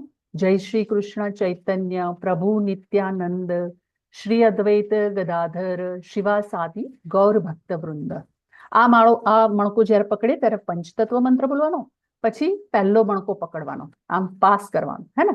તો પહેલો મણકો જ્યારે પકડીએ ને ત્યારે ફૂલ શ્લોક 16 જે શબ્દો વાળો જે છે મંત્ર આપણો એ બોલવાનો. શું બોલવાનું? હરે કૃષ્ણ કૃષ્ણ કૃષ્ણ હરે હરે, હરે રામ રામ રામ હરે હરે. ઓકે, એક મણકો ગયો, પછી બીજો મણકો પકડવાનો, પણ ફર્સ્ટ ફિંગર નથી પર ટચ કરવાની. રાઈટ. તો બીજો મણકો પકડીએ ત્યારે ફરીથી હરે કૃષ્ણ કૃષ્ણ કૃષ્ણ હરે હરે, હરે રામ રામ રામ હરે હરે. આ રીતે આપણે બધા મણકા ઉપર આ 16 શબ્દ વાળો મંત્ર બોલી જ્યારે એક આખી માળા પૂરી થાય અને આપણે જ્યારે અહીંયા પાછા આવીએ અહીંયા, અને જો બીજી માળા કરવી હોય તો આપણે શું કરવાનું? અહીંયાથી પાછું ટર્ન કરી દેવાનું. આ જે સુમેરુ મણકો છે એને પાસ નથી કરવાનો, હે ને? અહીંયા છેલ્લો મણકો પકડ્યો આપણે અને અહીંયા આપણે મંત્ર બોલ્યો, પછી આપણે શું કરવાનું? અહીંયાથી જવાનું નથી, અહીંયાથી પાછું રિટર્ન જઈ ફરીથી આપણે જો બીજી માળા કરવી હોય તો. અધરવાઇઝ એક માળા કરવી હોય તો સ્ટાર્ટ કરી અને એન્ડ જે બીડ્સ આવે ત્યાં આપણી એક માળા પૂરી થાય. મતલબ કે આપણે એ મંત્ર છે કેટલી વાર બોલ્યા? 108 વાર આપણે મંત્રનો જાપ કર્યો. તો તમે બધા અત્યારે નાના નાના છો તો એટલીસ્ટ એક માળાથી શરૂઆત કરવી જોઈએ. અને જો એક માળા ન થાય તમારાથી તો એટલીસ્ટ ઓછામાં ઓછું 16 વખત હરે કૃષ્ણ મહામંત્રનો જપ કરવો જોઈએ. અને ફિંગરમાં કાઉન્ટ કરવાનો, 1 2 3 એ રીતે. તો આ રીતે આપણે હરે કૃષ્ણ મહામંત્ર છે એની માળા કરવાની હોય છે. અને એને બીડ બેગમાં જો રાખીએ તો એમાં એક નાનો હોલ પણ હોય છે. જો આ બીડ બેગ છે એમાં હું આ માળા મૂકી દઉં તો એમાં એક હાથ રાખવાનો પણ હોય છે હોલ, અને અહીંયાથી એક ફિંગર બહાર નીકળે એવો પણ એક નાનો હોલ હોય છે. રાઈટ. અને માળા છે કોઈને દેખાય નહીં. રાઈટ. એ માળા છે આ પોટલી એટલે અથવા તો બીડ બેગ છે એની અંદર હોય છે. અને પછી આપણે અંદર બોલવાનું છે સુમેરુ મણકો પકડીને પંચતત્વ મંત્ર, અને પછી આપણે આપણી માળા શરૂ કરવાની. તો આ રીતે આપણે હરે કૃષ્ણ મહામંત્રની માળા કરવાની છે. કોઈને સમજણ ના પડે તો આ ક્લાસ પૂરો થાય પછી છેલ્લે મને પ્રશ્ન પૂછી શકે છે. ઓકે, તો હું તમને સમજાવીશ. અને મેં તમને જેમ હમણાં પહેલા કીધું ને કે પંચતત્વ મંત્ર અને હરે કૃષ્ણ મહામંત્રનો જાપ કેવી રીતે કેમ કરવાનો, તો ભગવાન ચૈતન્ય મહાપ્રભુ જે છે કળિયુગમાં 500 વર્ષ પહેલા એમણે પૃથ્વી પર અવતાર લીધો હતો અને એમણે હરે કૃષ્ણ મહામંત્રનો પ્રચાર કર્યો હતો કે ભાઈ કળિયુગના મનુષ્ય છે એની પાસે સમય નથી, આયુષ્ય નથી અને એ મંદિરે જઈ નથી શકતો, હવન નથી કરી શકતો, તો એણે આ મંત્રનો જાપ કરી ભગવાનની ભક્તિ કરવી જોઈએ. ઓકે, તો આ ભગવાનની ભક્તિ ક્યાં ક્યાં કરી શકાય? ઘરમાં પણ કરી શકાય, પછી બધા ભેગા બેસીને જો કરે તો એને સંકીર્તન કહેવાય. તો આ રીતે ભેગા બેસીને ભજન સંકીર્તન, હે ને, એ રીતે પણ હરે કૃષ્ણ મહામંત્રનો જાપ કરી શકાય. પછી શેરીઓમાં, જેમ કે ઇસ્કોનના જે બધા ડિવોટી છે, મંદિરના બધા ડિવોટીઝ જે ભક્તો હોય છે એ શું કરે છે? આવી રીતે શેરીઓ, ગલીઓ, સ્ટ્રીટ ઉપર નીકળી અને આવા જુદા જુદા પ્રકારના બધા વાજિંત્રો ને બધા ઇન્સ્ટ્રુમેન્ટ લઈ વગાડતા જાય અને હરે કૃષ્ણ મહામંત્રનું સંકીર્તન કરે, બધા સાથે ગાય. એ રીતે પણ હરે કૃષ્ણ મહામંત્રનો જાપ કરાય. પછી જ્યારે એકલા હોઈએ, ઘરમાં બેઠા હોઈએ, ગમે ત્યારે કરાય. ગમે ત્યારે તમને સમય મળે તો એટલીસ્ટ એક માળા કરી શકાય, હે ને? તમે બધા નાના નાના છો તો કરી શકાય. અને બધા પરિવારની સાથે આપણે બેસીએ તો સંકીર્તન થઈ જાય, બધા સાથે ભેગા મળી. અને પછી આપણી પાસે આવું મૃદંગ ના હોય તો શું કરવાનું? મંજીરા લઈ લેવાના. મંજીરા તો હોય ને, ના હોય ને તો આપણે ઇસ્કોનમાંથી લઈ આવવાના. માળા પણ એક લઈ આવવાની અને મંજીરા એક જણ મંજીરા વગાડે અને એક જણ સંકીર્તન કરે. એ રીતે પણ ભગવાનના નામનો જપ કરી શકાય. પછી અહીંયા લખ્યું છે કે હરેર નામ એવ કેવલમ કલો નાસ્તેવ ગતિરન્યથા. મતલબ આ શ્લોકનો મતલબ શું થાય છે કે ઝઘડા અને દંભના આ યુગ, મતલબ કલયુગ છે એ કેવો છે જેમાં બહુ બધા માણસો ઝઘડા કરે, બધાને બહુ ઈગો હોય, અહંકાર હોય, હું બહુ મોટો, મારી પાસે બહુ બધા પૈસા, મારી પાસે બહુ મોટી ગાડી, હે ને, આવો અહંકાર હોય છે, દંભ હોય છે. તો આવા યુગમાં મુક્તિનું એક જ માત્ર માધ્યમ છે, મતલબ કે ભગવાનની ભક્તિ કરવી. અને કેવી રીતે કરવાની? ભગવાનના પવિત્ર નામનો જાપ કરવો. બીજો કોઈ રસ્તો નથી, બીજો કોઈ રસ્તો નથી, બીજો કોઈ રસ્તો નથી. મતલબ ભગવાનની ભક્તિ કરવાનો બીજો કોઈ રસ્તો નથી કળયુગના મનુષ્ય માટે અને આપણા બધા માટે. ઓકે, પછી નેક્સ્ટ શ્લોકમાં શું કીધું છે? યજ્ઞ શિષ્ટાશિન સંતો મુચ્યંતે સર્વ કિલ્બિષે ભુજંતે તે દ્વધમ પાપા યે પ્રચંત્યાત્મ કર્મણાત. એટલે કે ભગવાનના ભક્તો સર્વ પ્રકારના પાપમાંથી મુક્ત થઈ જાય છે, કારણ કે તેઓ યજ્ઞમાં પ્રથમ અર્પિત કરેલું ભોજન જ લે છે. અને અન્ય લોકો જેઓ પોતાના જ ઇન્દ્રિયો સુખ માટે ભોજન બનાવે છે તેઓ નક્કી પાપ જ ખાય છે. મતલબ આ શ્લોક દ્વારા ભગવાન આપણને બધાને શું કહે છે કે આપણે ભગવાનને પહેલા ભોગ ધરાવવો જોઈએ ને પછી જ આપણે ખાવું જોઈએ. જો આપણે ભગવાનને ભોગ ના ધરાવીએ તો શું થાય? આપણે જે ખાઈએ છીએ ને એ આપણી ઇન્દ્રિય તૃપ્તિ માટે, મતલબ આપણી ઈચ્છાઓ, આપણને ઈચ્છા થાય ને પીઝા ખાવા છે, પાસ્તા ખાવા છે, બર્ગર ખાવું છે, હે ને, બધું જંક ફૂડ ખાય. તમે બધા નાના છો ને, તમને મોઢામાં પાણી આવી જાય અને પછી શું થાય? બહાર જાઓ તો તમે બધું ખાઓ, ત્યારે ભગવાન યાદ આવતા નથી, હે ને. પણ જંક ફૂડ ખાવું એ હેલ્થ માટે સારું નથી. તો ભગવાન કહે છે કે હંમેશા ભોજન કેવી રીતે કરવાનું છે? ભગવાનને પહેલા ભોગ. કેમ? ભગવાનથી ભૂખ્યા છે? ભગવાન એવું કહે છે ના મને પહેલા ખાવાનું આપ, મને બહુ ભૂખ લાગી છે? ભગવાન એવું ક્યારેય નથી કહેતા. અને આપણે જયારે ભગવાનને ભોગ ધરાવીએ, રોટલી, શાક, દાળ, ભાત જે કંઈ પણ બનાવ્યું હોય અને ભગવાનની સામે આપણે થાળી મૂકીએ તો શું એમાંથી એક રોટલી ઓછી થઈ જાય? બે રોટલી આપણે મૂકીએ તો એમાંથી એક રોટલી ઓછી થઈ જાય છે? નહીં ને, ક્યારેય નહીં. તો આનો મતલબ શું થયો? ફાયદો કોને થાય છે? બેનિફિટ કોનો છે? જો ભગવાનને ભોગ ધરાવીએ ને તો શું થાય છે ખબર છે? ભગવાનની ખાલી નજર જ પડે છે. ભગવાન તો હાથથી, આંખથી, નાકથી, બધી કહેવાય ને કે જે ઇન્દ્રિયો હોય એનાથી ખાઈ શકે, જોઈ શકે. આપણામાં એવી તાકાત નથી. તો ખાલી ફક્ત જો ભગવાનની નજર પડે ને એ ભોગ ઉપર, મતલબ કે આપણે જે ભગવાનને ભોગ ધરાવ્યો, ફક્ત ભગવાનની નજર પડવાથી એ ભોગ, એ જે ભોજન છે શું થઈ જાય છે? પવિત્ર થઈ જાય છે. અને પછી એ ભોજન જો આપણે ઘરમાં બધાને આપણે ખવડાવીએ, બધાને આપીએ તો શું થાય છે? આપણા હૃદયનું શુદ્ધિકરણ થાય છે. ધીમે ધીમે જે આપણા કહેવાય ને કે મગજમાં, હૃદયમાં જે બધો કચરો છે, હે ને, સ્વાર્થ, લાલચ અને ગ્રીડ, આ બધું જે છે ધીરે ધીરે આપણામાં શુદ્ધિકરણ થાય છે. અને એટલે આપણે ભગવાનને ભોગ ધરાવવો જોઈએ. અન્નાદ ભવંતી ભૂતાની પર્જન્યાદન્ન સંભવ યજ્ઞાદ ભવતી પૂર્જન્યો યજ્ઞ કર્મ સમુદ્ધવ. એટલે કે બધા જ દેહધારી પ્રાણીઓ અન્ન ખાઈને પોષણ પામે છે અને અન્ન વરસાદથી ઉત્પન્ન થાય છે, વરસાદ યજ્ઞ કરવાથી વરસે છે અને યજ્ઞ નિયત કર્મો કરવાથી થાય છે. મતલબ કે અહીંયા જો એ જે શ્લોક છે ને એને સમજવું હોય તો આ સ્લાઇડમાં પિક્ચર જોવાનું છે કે ભાઈ જે પૃથ્વી પર આપણે બધું જે ખાઈએ છીએ, હે ને, આપણા ઘરમાં જે સરસ મજાનું મમ્મી ભોજન બનાવે છે એ આપણી થાળીમાં આવે છે. કેવી રીતે આવે છે? તો સૌથી પહેલા કૃષ્ણ ભગવાને આપણને બધા વેદો આપ્યા છે, ખબર છે ને? ઋગ્વેદ, યજુર્વેદ, સામવેદ, અથર્વવેદ. તો આ બધા વેદોનું અધ્યયન કોણે કર્યું? સાધુ સંતોએ, હે ને, ડિવોટી, ભગવાનના પરમ ભક્ત હોય એ બધાએ જે આ બુક્સ જે છે, બધા વેદાસ છે એને રીડિંગ કર્યું, સમજ્યા અને એના પરથી પછી એમણે શું કર્યું? યજ્ઞ કર્યા. અને આ રીતે યજ્ઞ કરે તો પછી શું થાય? ઇન્દ્રદેવ પ્રસન્ન થાય, મતલબ કે વરસાદ થાય પૃથ્વી પર. અને વરસાદ થાય તો પછી શું થશે? જમીનમાં ખૂબ જ સરસ મજાના વેજીટેબલ્સ ઉગે, પછી ફ્રૂટ્સ ઉગે, ગ્રેન એટલે કે ઘઉં છે, ચોખા છે, બાજરી છે, આ બધા ગ્રેન્સ છે ક્યારે થાય? આ બધું ક્યારે ઉગે? ફાર્મર જે છે, આપણા ખેડૂતો છે, એ કેવી રીતે ખેતી કરે? વરસાદ આવે તો જ ને. તો આ રીતે આખી સાયકલ છે. સાધુ સંતો યજ્ઞ કરે, યજ્ઞથી પછી ઇન્દ્રદેવ પ્રસન્ન થાય, વરસાદ આવે પૃથ્વી પર, પછી વરસાદથી આટલા બધા સરસ મજાના વેજીટેબલ્સ, ફ્રૂટ્સ અને ગ્રેન્સ જે છે એ ઉગે. અને એમાંથી પછી આપણા ઘરમાં મમ્મી છે એ શું લાવે છે? બધું વેજીટેબલ્સ લાવે, ફ્રૂટ્સ લાવે, હે ને, ગ્રેન્સ લાવે અને પછી સરસ મજાનું ભોજન બનાવે. થાળી આખી સજાવેલી હોય જેમ અહીંયા દેખાય છે. તો આ જે ભોજન છે આપણને કોણે આપ્યું? ભગવાન શ્રી કૃષ્ણની કૃપાથી આપણને આ ભોજન પ્રાપ્ત થયું છે. તો આપણે સૌથી પહેલા આપણી ફરજ છે કે આ ભોગ જે છે ભગવાનને ધરાવવો જોઈએ. ભગવાનને આપણે થેન્ક યુ કહેવું જોઈએ, હે ને, ગ્રેટિટ્યુડ કરવું જોઈએ કે થેન્ક યુ ભગવાન, મને આખું સરસ મજાનું ભોજન મળ્યું છે. એમાં તુલસીનું પત્ર મૂકી ભગવાનને ભોગ ધરાવવાનું અને પછી આપણે બધાએ ખાવાનું. તો શું થાય? એનાથી આપણું શુદ્ધિકરણ થાય. રાઈટ? ઓકે, રાઈટ છે. અચ્છા, તો હવે કળિયુગનો યજ મતલબ કે યજ્ઞ, કળિયુગનો યજ્ઞ શું છે? તો આપણે શું કરવાનું છે? બધા હાથ ઊંચા કરીને બધા સાથે બોલો. ચલો, અનમ્યુટ કરીને આપણે બધાએ ભગવાનનું જાપ કરવાનું છે. અને શું કરવાનું છે? હરે કૃષ્ણ કૃષ્ણ કૃષ્ણ હરે હરે, હરે રામ રામ રામ હરે હરે. તો ચૈતન્ય મહાપ્રભુએ આપણને ખૂબ જ સરસ મજાનો મંત્ર આપ્યો છે આપણા બધા માટે. ખૂબ જ સરળ રીતે ભગવાનની કેવી રીતે ભક્તિ કરવી એના આપણને રસ્તો, એનો ફાયદો ઉઠાવવો જોઈએ ને. આપણે ભગવાનની ભક્તિ કરવી જોઈએ જપ મંત્ર દ્વારા.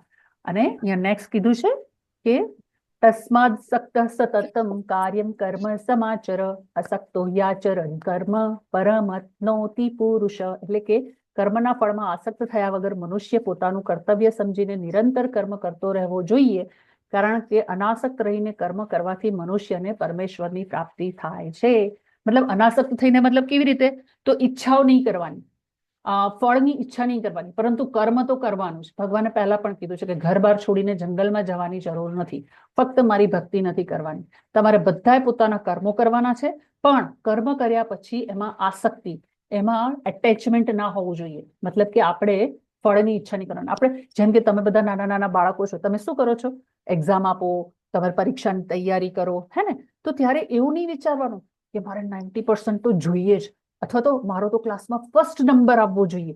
એવું વિચારીને જો તમે ભણવા બેસશો, વાંચવા બેસશો, તો તમારું મન છે ને એ ભણવામાં નહીં રહે, તમારું કોન્સન્ટ્રેશન રિઝલ્ટમાં રહેશે. તો તમને સાચું ફળ નહીં મળે. પરંતુ તમારે શું કરવાનું? એ જ વિચારવાનું કે હું બહુ જ મહેનત કરીશ, પછી પર્સન્ટેજ જે આવવા હોય આવે. મતલબ કે હું બધા જ ટોપિક, બધા જ પોઈન્ટ્સ છે ક્લિયર કરીશ. નહીં સમજાય તો ટીચરને પૂછીશ, પછી કોઈ ટ્યુશનમાં જતું હોય તો એને, અથવા તો ઘરમાં માતા પિતા હોય એ સ્ટડી કરાવતા હોય, હેલ્પ કરતા હોય, બધા ડાઉટ્સ ક્લિયર કરી અને હું બધું એટલી મહેનત કરીશ કે પછી મહેનત કરવાથી એનું ફળ તો પ્રાપ્ત થાય જ છે. તો ફળમાં આસક્તિ નથી રાખવાની અને એ રીતે આપણે કર્મ કરવાનું છે. નેક્સ્ટ છે કર્મણૈવ હિ સંસિદ્ધમ અસ્થિતા જનકાદય લોક સંગ્રહ મેવાપી સંપશ્ય કર્તુમર્હસી. એટલે કે મહાપુરુષો જે આચરણ કરે છે તેનું અનુસરણ સામાન્ય મનુષ્ય કરે છે. ઉદાહરણ રૂપ આચરણ દ્વારા તે જ આદર પ્રસ્થાપિત કરે છે અને તેનું સમગ્ર જગત અનુસરણ કરે છે. મતલબ કે આપણે બધા શું કરીએ છીએ અનુકરણ? તમે બધા નાના નાના બાળકો છો તો તમારા ઘરમાં તમારા માતા પિતા અથવા તો દાદા દાદી જેવું બોલતા હોય, જેવું બિહેવ કરતા હોય, જેવું કર્મ કરતા હોય, તમે એને ફોલો કરો છો કે નહીં? હે ને? તમે બધા એમને જોઈને તમે ઘણું બધું શીખો છો ઘરમાં. નો ડાઉટ તમે સ્કૂલમાં જાઓ, ટીચર્સ પાસેથી, ફ્રેન્ડ્સ પાસેથી પણ ઘણું શીખો છો. પણ સૌથી પહેલા તો આપણે શું કરીએ? જે મહાપુરુષો, મતલબ કે આપણા ઘરમાં જે મહાન, એટલે મતલબ કે મોટું વ્યક્તિ કોણ હોય? દાદા દાદી હોય, નાના નાની હોય, અથવા તો પપ્પા હોય. તો એ લોકો જેવું કરતા હોય ને આપણે એનું અનુકરણ કરતા હોઈએ છીએ, હે ને? જેમ કે અહીંયા ખાલી નાનું એક એક્ઝામ્પલ આપ્યું છે કે મમ્મા ડક હોય એ જ્યાં જ્યાં ચાલતું હોય એની પાછળ એના જે બચ્ચા જે હોય ડક એ ચાલ્યા કરે, હે ને? એ કોઈ બીજા રસ્તે નહીં જાય, કારણ કે આવા બર્ડ્સને પણ ખબર છે કે મમ્મીનું અનુસરણ કરવું જોઈએ. મતલબ મમ્મી જ્યાં જાય છે એની પાછળ પાછળ જ જવું જોઈએ, નહીંતર ખોવાઈ જઈશું, ક્યાં પડી જઈશું, કોક આપણને પકડી લેશે. સેમ વે આપણે પણ આપણા ઘરમાં કોકનું તો અનુસરણ કરીએ છીએ. મમ્મી હોય, પપ્પા હોય, દાદા હોય, દાદી હોય. તો આપણે બધા કોઈને કોઈ જે મહાન વ્યક્તિ અથવા તો કોઈ મોટું માણસ હોય એનું અનુસરણ કરતા હોઈએ છીએ. તો અહીંયા જો એક બીજું એક્ઝામ્પલ આપ્યું છે કે ધારો કે કોઈ કંપનીનો લીડર હોય અને એ શું કરતો હોય? સ્મોક કરતો હોય, સિગરેટ પીતો હોય, અને એની નીચે ઘણા બધા કર્મચારીઓ, મતલબ કે માણસો કામ કરતા હોય, અને એ લીડર શું કે? પ્લીઝ ડોન્ટ સ્મોક, મતલબ કે સ્મોક ના કરવું જોઈએ, હે ને? સિગરેટ ના પીવી જોઈએ. તો બધા કર્મચારીઓ કે એની નીચે જે કામ કરતા હશે શું બોલશે? ફોલોવર્સ હશે, શું બોલશે? એ બધા હસશે. આ કેવો પાગલ છે લીડર, કેવો મતલબ કે બુદ્ધિ વગરનો છે કે પોતે સ્મોક કરે છે, પોતે સિગરેટ પીવે છે અને અમને એવું કહે છે કે સિગરેટ ના પીવી જોઈએ. તો બધા હશે ને? તો આ જે સ્ટેટમેન્ટ છે એ ખોટું છે. પહેલા પોતે આચરણ કરવું જોઈએ, પછી બીજાને સલાહ આપવી જોઈએ. રાઈટ? તો અહીંયા નેક્સ્ટ છે પ્રકૃતે ક્રિયમાણાની ગુણે કર્માણી સર્વશ અહંકાર વિમૂઢાત્મા કર્તા હર્મ્યતિ મન્યતે. એટલે કે જીવ મિથ્યા અહંકારના પ્રભાવથી મોહગ્રસ્ત થઈને પોતાની જાતને સમગ્ર કાર્યનો કર્તા માની લે છે, પણ હકીકતમાં ભૌતિક પ્રકૃતિના 3 ગુણો દ્વારા તે થતા હોય છે. મતલબ કે ભૌતિક પ્રકૃતિના 3 ગુણો વિશે આપણે આગળના અધ્યાયમાં ચર્ચા કરીશું, જેમાં રજોગુણ, તમોગુણ અને સતોગુણ. મતલબ જેવો આપણો જન્મ થાય છે ને પૃથ્વી પર, એવા તરત જ આપણે આ 3 ગુણોના અંડર કર્મ કરીએ છીએ. મતલબ આ 3 ગુણો આપણને ઘેરી લે છે. ક્યારેક આપણે રજોગુણ, ક્યારેક તમોગુણ, ક્યારેક સતોગુણ.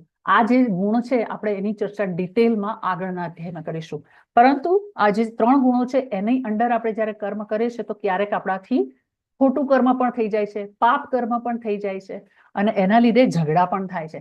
જેમ કે કોઈ બોસ હોય તો શું કે આઈ એમ ઓલવેઝ રાઈટ, તો પછી સામેવાળો માણસ શું કે ડોન્ટ ટીચ મી, હે ને, આઈ નો એવરીથિંગ. આ રીતે ઝઘડા થાય. અહંકાર જ્યારે ઉત્પન્ન થાય ત્યારે આ રીતે ઝઘડા થાય છે ઓફિસમાં, કોઈ કંપનીમાં, હે ને. તો અહીંયા અર્જુન શું કે છે, અથ કેન પ્રયુક્તો યમ પાપમ ચરતિ પુરુષ અનિચ્છન્નપી વાર્ષણેય બલાદીવ નિયોજિત. એટલે કે અર્જુન કહે છે કે હે વૃષ્ણવંશી, જાણે કે બળજબરીથી તેમાં પરોવાયેલો હોય તેમ મનુષ્ય ઈચ્છતો ન હોવા છતાં પણ પાપ કર્મ શાથી પ્રેરાય છે. મતલબ અર્જુનને મૂંઝવણ થાય છે તો એ કહે છે કે માણસ પાપ કર્મ કેમ કરે છે? એને ખબર છે કે પાપ ના કરવું જોઈએ, છતાં પાપ કર્મ કરે છે. કેમ? તો કારણ કે જેવો મનુષ્યનો જન્મ થાય છે એવા તરત જ એ 3 ગુણોમાં જકડાઈ જાય છે. અને 3 ગુણો વિશે આપણે જે ચર્ચા કરીશું આગળ ડિટેલમાં, અને એના લીધે આપણાથી પાપ કર્મ થઈ જાય છે. ઓકે, તો 4 યુગમાં સૂચવેલા ધર્મ. અચ્છા, ચલો હવે આ રીકેપ જ છે. આ અધ્યાય એકચ્યુઅલી પૂરો થઈ ગયો છે. તો 4 યુગ જે છે કયા કયા છે? 4 યુગ આપણે આગળ હમણાં ચર્ચા કરી હતી. ચલો બોલો, હેન્ડ રેસ કરો. ઓલરેડી અહીંયા લખેલું પણ છે. હરે કૃષ્ણ. હા બોલો, ચલો મિહિકા માતાજી બોલો બોલો. સતયુગ, ત્રેતાયુગ, પછી દ્વાપર યુગ અને કલયુગ. સત્યયુગ. કલયુગ, કલયુગ. અચ્છા, સતયુગમાં કેવી રીતે ભગવાનની ભક્તિ કરવાની? ચલો ખુશી માતાજી બોલો. સતયુગમાં બધા દરરોજ કરવાનું અને ભગવાનની ભક્તિ કરવાની અને મેડિટેશન કરવાનું, ધ્યાન ધરવાનું. Very good. પછી ત્રેતાયુગમાં કેવી રીતે ભક્તિ કરવાની? ત્રેતાયુગમાં હવન કરીને એમને Yes. ભક્તિ કરવાની. પછી દ્વાપર યુગમાં એમને મોટા મોટા ટેમ્પલ્સ બનાવવાના અને એમની Yes. ભક્તિ કરવાની. અચ્છા, અને આપણે બધાએ શું કરવાનું છે? અત્યારે આપણે બધા કલયુગમાં છીએ તો માળા કરવાની અને ભગવાનનો જપ કરવાનો. વેરી ગુડ, હરી બોલ. તો તમને બધાને ખ્યાલ આવી ગયો કે આપણે બધાએ શું કરવાનું છે, હે ને? હવે આ શ્લોક છે, ઇન્દ્રિયાણી પરાણ્યાહુ ઇન્દ્રિયેભ્યઃ પરમ મદા મનસસ્તુ પુરા બુદ્ધિ પરતસ્તુ સ. એટલે કે કર્મેન્દ્રિયો જળ પદાર્થ કરતા ચડિયાતી છે, મન ઇન્દ્રિયો કરતા પણ ઉચ્ચતર છે, બુદ્ધિ મનથી પણ વધારે ઉચ્ચતર છે, અને આત્મા છે બુદ્ધિથી પણ વધુ શ્રેષ્ઠ છે. ઓકે, તો અહીંયા આપણે આપણા શરીરને આ રથ સાથે સરખાવીએ છે. તો રથ કેવી રીતે? કે જો આપણી ઇન્દ્રિયો કઈ કઈ છે આપણને ખબર છે. આપણામાં શું છે? આંખ, નાક, કાન, જીભ અને ત્વચા. એને આ ઘોડાઓ સાથે સરખાવી છે. ઘોડા હોય કેવા હોય? બેકાબુ. મતલબ ગમે ત્યાં દોડે અને ભાગી જાય જો એને દોરીથી બાંધ્યા ના હોય તો. મતલબ કે લગામ. લગામ એટલે દોરી. દોરી જોઈએ, અધરવાઇઝ ઘોડા બધા ભાગી જાય, જુદી જુદી દિશાઓમાં જતા રહે તો રથ તૂટી જાય, હે ને? તો આ ઘોડાઓ છે આપણી ઇન્દ્રિયો છે.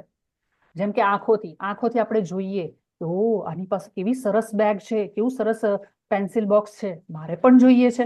મતલબ આપણી ઇન્દ્રિયો કેવી છે? આંખોની ઇન્દ્રિય એવી છે કે આપણે કોઈનું સારું જોઈએ તો આપણને પણ જોઈએ છે, એવી ઈચ્છા થઈ જાય. પછી નાક. નાકની સુગંધ. સૂંઘવાથી અથવા તો સાંભળવાથી અથવા તો ટેસ્ટ, હે ને? કોઈને જોતા હોઈએ કે કોઈ સરસ સરસ વસ્તુ કંઈક બહાર ખાતું હોય તો આપણને પણ મન થઈ જાય, મારે પણ આઈસ્ક્રીમ ખાવો છે, ભલે ગમે એટલી ઠંડી હોય. મતલબ કે આપણી આ બધી ઇન્દ્રિયો છે એ કંટ્રોલ, આઉટ ઓફ કંટ્રોલ છે. મતલબ એનામાં કાબુ નથી. પરંતુ જો આપણે એને લગામ, દોરીથી બાંધી દઈએ તો એ દોરી કોણ છે? મન. આપણું મન. મનને આપણે જોઈ નથી શકતા, પણ હા, મન બધું વિચારે છે કે આ ઇન્દ્રિયો છે બધી બાજુ, ઘોડા બધી બાજુ જતા રહે છે, પણ મારે એને બાંધવા પડશે. મતલબ મનથી આપણે મક્કમ થવાનું છે કે ના, ગમે એવું બહાર જંક ફૂડ જોઈએ આપણે નથી ખાવું, અથવા તો ઠંડી છે આપણે આઈસ્ક્રીમ ના ખાવી જોઈએ, હે ને? અને આ મનથી પણ ઉપર કોણ છે જે ઘોડો ચલાવે છે, રથ ચલાવે છે? કોણ છે? બુદ્ધિ. બુદ્ધિ ફાઇનલ ડિસિઝન લે છે કે હા, મારે ખાવું જોઈએ કે ના ખાવું જોઈએ, અથવા તો મારે આનું આટલું સરસ એક્સપેન્સિવ મોબાઈલ છે અથવા તો બેગ છે, મારે પણ જોઈએ છે. તો આપણે જ્યારે બુદ્ધિથી સાચો વિચાર કરીએ ને કે ના ના, મારા પપ્પાએ મને આજે લઈ આપ્યું છે, ખૂબ જ સરસ છે, મને એમાં સંતોષ છે, મારે કોઈનું બીજાનું જોઈને એવી સારી વસ્તુ જોઈએ છે એવી જીદ કરવી જોઈએ નહીં. જો આવું આપણે વિચારીએ તો આપણી બુદ્ધિ છે સાચા રસ્તા પર કામ કરે છે, અને એની પાછળ જે રથમાં બેઠેલી છે કોણ છે? આત્મા, મતલબ આપણે છીએ. તો આ રીતે આપણા શરીરનો રથ સાથે સરખાવ્યો છે. અચ્છા, તો કર્મના ફાયદા, મતલબ આ જે કર્મયોગ છે એમાં સારા કર્મો કરશો તો સારા ફળ મળશે, પાપ કર્મો એટલે કે ખરાબ કર્મો કરશો તો શું થશે? ખરાબ કર્મો આપણને પ્રાપ્ત, એટલે મતલબ કે ખરાબ ફળ આપણને પ્રાપ્ત થશે. તો પછી હું ક્યાં જવાબ દઈશ? Summary શું છે? હરે કૃષ્ણ. સમરી એ છે કે આ આપણે અધ્યાયની જે ચર્ચા કરી એના પરથી આપણને ખ્યાલ આવે છે કે સતયુગમાં બધા ધ્યાન કરીને ભગવાનની ભક્તિ કરતા હતા, ત્રેતા યુગમાં હવન કરીને ભગવાનની ભક્તિ કરતા હતા, દ્વાપર યુગમાં મંદિર પૂજા કરીને, અને કળયુગમાં હરે કૃષ્ણ મહામંત્રનો જાપ કરીને બધા ભગવાનની ભક્તિ કરતા હતા. તો આ સાથે આજનો આ અધ્યાય છે એ પૂર્ણ થાય છે. વાંછાકલ્પતરુભ્યશ્ચ કૃપા સિંધુભ્ય એવ ચ પતિતાનાં પાવનેભ્યો વૈષ્ણવેભ્યો નમો નમઃ. જય શ્રી કૃષ્ણ ચૈતન્ય પ્રભુ નિત્યાનંદ, શ્રી અદ્વૈત ગદાધર શિવાસાદિ ગૌર. કાલે થશે.